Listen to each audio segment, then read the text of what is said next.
Hi, friends. So good to be together today. I want to share a story with you about my childhood. But first, I want to tell you the story of the Jewish holiday of Pesach or Passover. Passover, we know the old story of Moses, who was found as a baby and raised as a prince of Egypt. Moses goes through an awakening. He discovers that he is, in fact, an Israelite and that his brothers and sisters are held in captivity. He goes to his brother and says, "Pharaoh, please let my people go."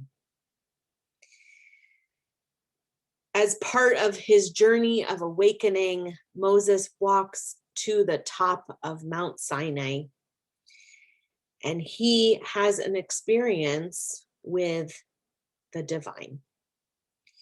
And the divine tells him, God tells Moses that his people are the chosen people, that Pharaoh will free them, and they will journey to the promised land. God isn't real specific. God doesn't say it will be incredibly hard. There will be plagues.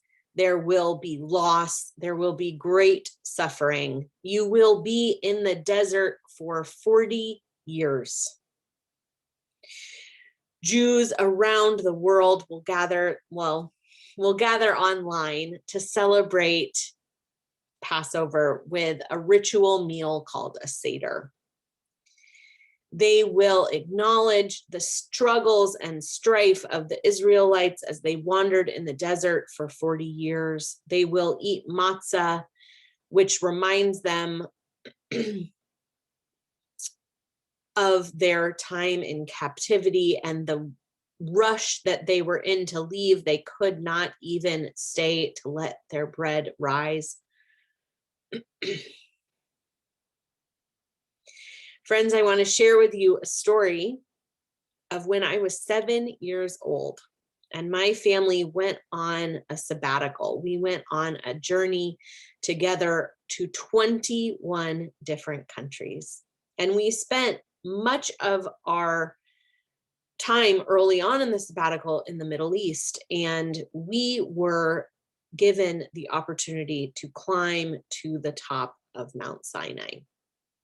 And I'm 7. And I am a fairly precocious child. This will come as no surprise to many of you. And I have opinions, and I am not thrilled about the prospect of getting up in the middle of the night to climb a mountain to watch the sunrise.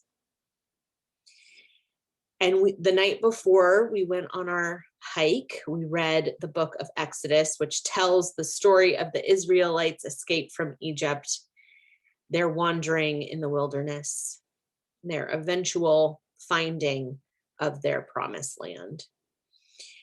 And I loved the story because it is one of the more exciting Bible stories. Plagues, war, escape, intrigue. We read the story, and around 3:00 in the morning, we woke up and we started our long hike to the top of Mount Sinai. And we weren't really sure what we needed to be prepared for. We certainly were not prepared for the track, for the path up to the top of the mountain to be covered in ice. We were not prepared for how cold it was going to be.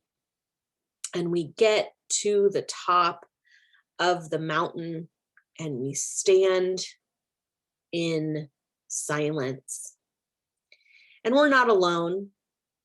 There are groups of tourists, some of whom are standing silently, listening to their minister preach to them, and they are standing with their eyes closed.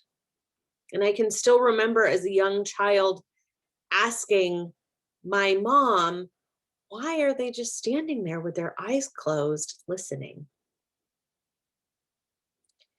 And as the sun rose over the horizon, they opened their eyes, they applauded the sunrise. Friends, we are in a time right now where we may all feel like we have been in the desert for 40 years, where we feel like we